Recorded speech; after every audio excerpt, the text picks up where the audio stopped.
there's nothing more exciting than, you know, finding a meteorite and being the first person to look at it. If you're the one who drives their skidoo up to it for the first time and says, oh, hey everybody, I found one, you're the first person to actually look at that rock ever.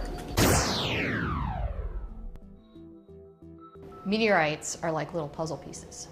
They're generally delivered from the asteroid belt, and they give us tiny snapshots of what it was like 4.5 billion years ago when our solar system began.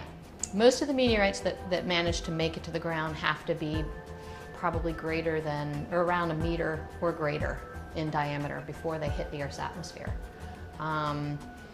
Obviously, the more coherent or more dense the material, the more likely it is to survive. But these iron meteorites, for instance, are quite rare. They're less than 2% of all the meteorites that fall to Earth are iron meteorites. All the meteorites are about 4.5 billion years old, which is what we estimate the age of our solar system is.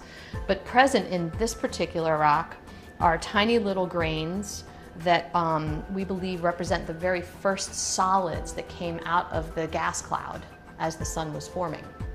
And these first solids contain what we call calcium aluminum inclusions, or very refractory minerals. We call them interplanetary dust particles, IDPs, and tiny, we're talking diamonds that are only a few atoms in dimension.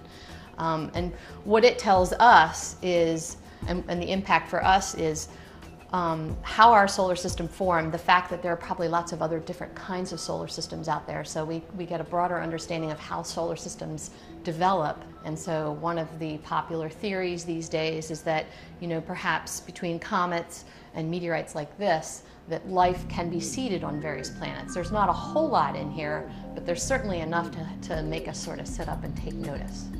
I think basically it satisfies innate curiosity that we have as to how life formed on Earth and what is going on in the solar system around us. Are there other organic, it might just be a bacteria out there, it might be a leaf, it might be, I don't know, an amoeba of some sort, I don't know.